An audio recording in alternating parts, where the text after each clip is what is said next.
Hermano Wilson, el tiempo es tuyo.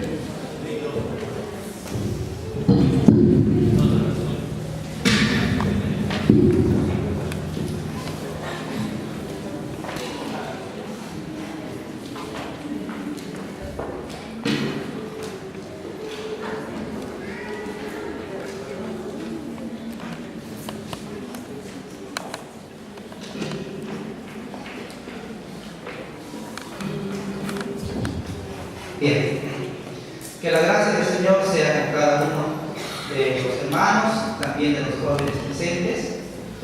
Vamos a dar un repaso a los hermanos adultos. Bueno, les queremos informar que hoy a las 3:30 los jóvenes van a dar una evaluación de este libro llamado El conflicto de los siglos. Se ha estudiado hasta el capítulo número 12. Pero hemos visto conveniente poder hacer un repaso general el día de hoy, ¿ya? Así que no va a haber tanta explicación de los eventos, sino vamos a tratar de hacer un resumen y que podamos de esta manera comprender algunos puntos vitales. ¿Amén? A ver, ¿cuántos jóvenes están presentes? Levanten su mano, por favor. Jóvenes. Muy bien. He visto a varios que están repasando su folleto.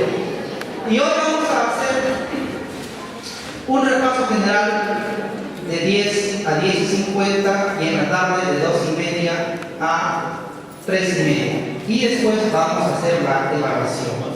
Estas dos clases, muy atentos los jóvenes, va a servir para que los jóvenes puedan tener una nota aceptable, ¿ya? Así que vamos a empezar y vamos a iniciar con el capítulo número 1 del conflicto de los siglos.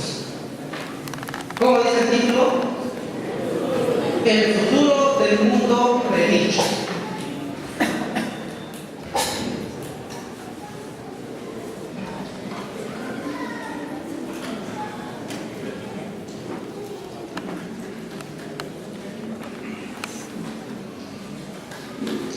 Bien, la historia del conflicto de los siglos comienza teniendo a Jesús ¿en qué monte? En el monte de los olivos. Jesús está contemplando a Jerusalén, su ciudad amada. Y cuando Jesús está contemplando, siguiente, la historia dice que Jesús, ¿qué hacía? Jesús lloraba por Jerusalén.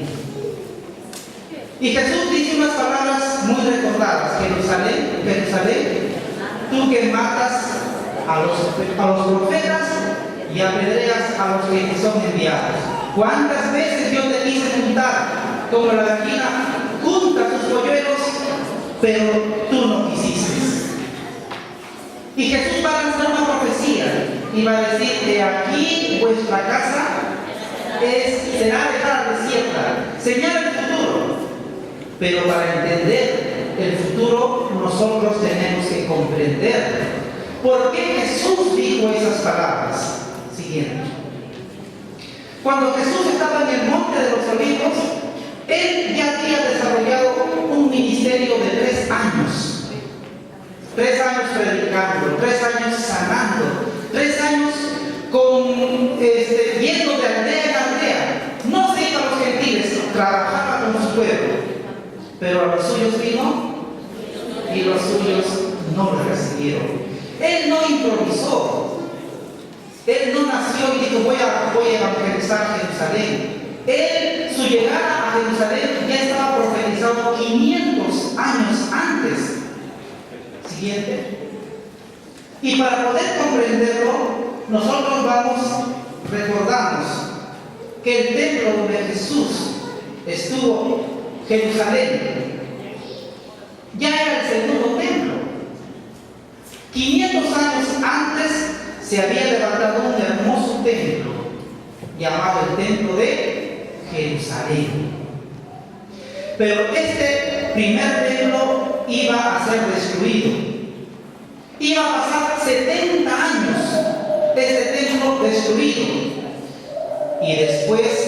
se iba a levantar un segundo templo. Ustedes pueden ver el contraste. Qué hermoso era el primer templo, qué bello, el templo de Salomón. Sin embargo, el segundo templo no se podía comparar a la gloria del primer templo. Siguiente. Dice la historia que cuando empezaron a dedicar este segundo templo, había muchos ancianos que habían visto la construcción del primer templo y ellos lloraban. ¿Por qué lloraban? Abajo dice que los ancianos lloraban porque recordaban la gloria del primer templo y decían: no, el segundo templo jamás lo va a igualar, el primer templo fue mayor. Y de pronto aparece un profeta. ¿Cómo se llama ese profeta? El profeta Ageo, y le dice: no, la gloria de este segundo templo será mayor que el primero. Y la gente: ¿pero por qué? ¿Por qué, jóvenes? Porque Ageo da la profecía siguiente, que vendrá, dijo, a este templo el deseado de todas las naciones. Él va a llegar al segundo templo y su gloria será mejor. 500 años después llegaba Jesús, sanando, predicando. Ahora podemos entender por qué lloraba en el Monte de los Olivos, porque a pesar de todo el ministerio que él realizó, su pueblo no le aceptó. Inclusive ¿se acuerdan ustedes los discípulos? Le decían: maestro, mire estas piedras. ¿Y Jesús qué les dijo? De cierto les digo que no quedará piedra sobre piedra. Siguiente.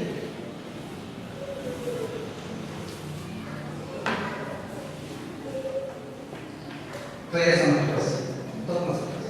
Uno más. Ya. Entonces el Señor va a lanzar una profecía.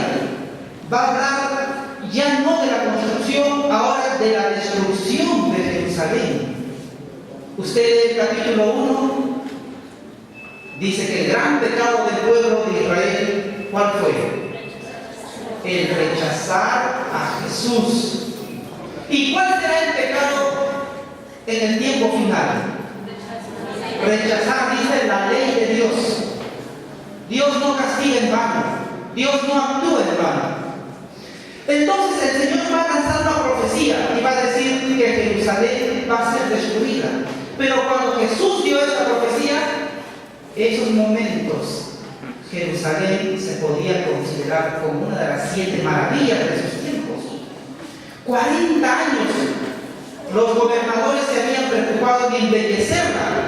Dicen que habían mandado traer mármol. ¿Desde qué lugar? Desde Italia, de Roma, traían mármol, cosa que las paredes eran de mármol, las puertas de oro, el pináculo de oro, las torres de oro. Y cuando el sol salía, dice que daba una imagen tan hermosa. Pero Jesús dijo: no caerá piedra sobre piedra. Parecía una profecía que no se iba a cumplir. 40 años después, Jerusalén era tomada por los romanos. Y cuando el templo era destruido, una voz se escuchó. Una voz se repetía: Ícaro, Ícaro. ¿Y qué significa Ícaro?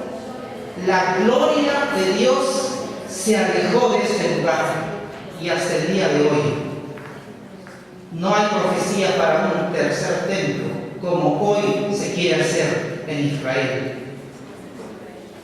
Siguiente. Este es el desarrollo de la destrucción de Jerusalén. El Señor les dijo: cuando ustedes llegan a Jerusalén rodeados por ejércitos, ¿qué van a hacer? Huyan, huyan a los montes. La historia dice que en el año 68 el general Cisquio Galo rodeó Jerusalén y estaban los cristianos en ese lugar. porque se estaba celebrando la fiesta de los tabernáculos. Pero el Señor obró de una manera milagrosa y Sergio Galo, ¿qué hizo? Se retiró. Y los cristianos recordaron las palabras de Jesús y nunca más volvieron a Jerusalén. 2 años después había otra fiesta, la fiesta de las cabañas, perdón, de la Pascua, si no me equivoco, la Pascua, ya hay un error. La fiesta de la Pascua. Ni un cristiano estaba en este lugar. Y llegó el general Tito. Y Tito no dejó piedra sobre piedra. Termina el capítulo 1 diciendo que la historia que pasó en Jerusalén es la historia que pasará también al final de los tiempos. Porque San Mateo 24 nos habla de 2 profecías: la destrucción de Jerusalén y también nos habla de las señales cuando Jesucristo venga por segunda vez. Capítulo número 2. Ahora Jesús ascendió a los cielos, los apóstoles murieron, pero también empezó las persecuciones. Lleva por título la fe de los mártires.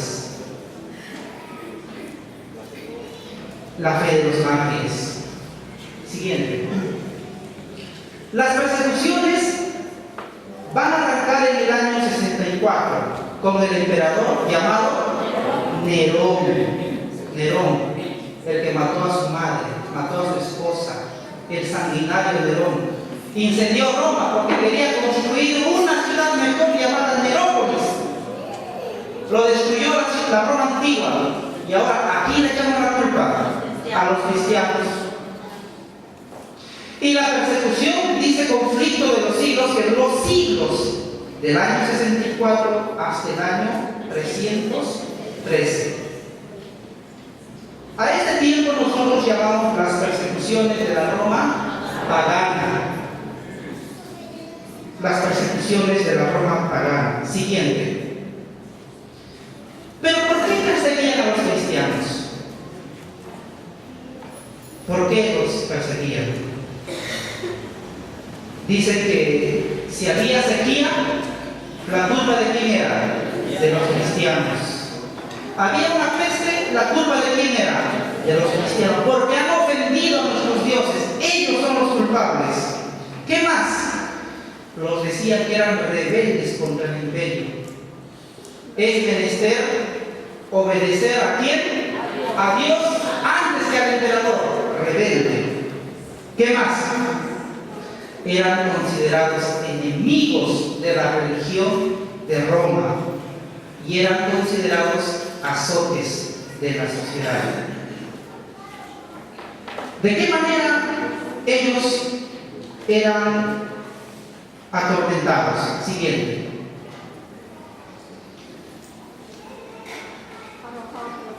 Ellos eran arrojados a las fieras.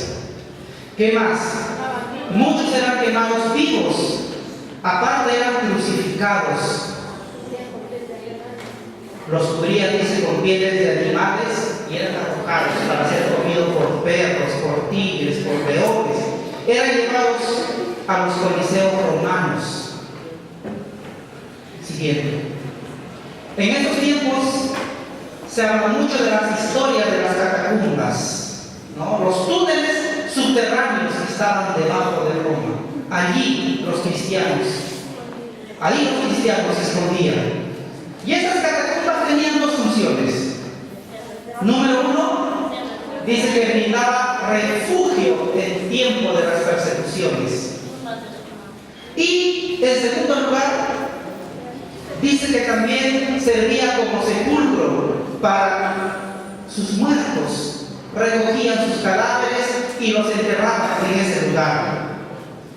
Nuestro hermano Becker tiene una hermosa canción que dice: los que aman a Dios no tienen por qué despedirse. Conflicto de los siglos dice que muchas doncellas, ¿qué hacían?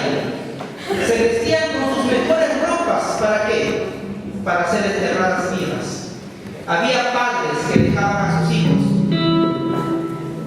pensando que algún día, con la fe de que algún día ellos se iban a reencontrar. Pero la fe de la iglesia primitiva fue completamente diferente. Pasó el tiempo siguiente y el objetivo de Satanás, ¿cuál era? El objetivo dice que era destruir al pueblo de Dios. Apocalipsis dice que el dragón se llenó de ira, ya que no pudo con el Hijo de Dios. Ahora, ¿con quién descarga su ira? Contra el resto, contra la descendencia. Y Satanás empleó las persecuciones por cientos de años. Se dio cuenta que no podía con el pueblo de Dios. Porque donde moría un cristiano, ¿qué pasaba? Aparecían 2, aparecían 5, aparecían 10. Inclusive habían cristianos en la corte de los mismos emperadores. Voy a dar el tiempo al hermano Becker para que por medio de esa canción nosotros podamos recordar a estos valerosos hijos de Dios que una vez tuvieron que despedirse de sus seres queridos y estuvieron dispuestos a entregar su vida porque ellos amaron a Dios antes que a todas las cosas.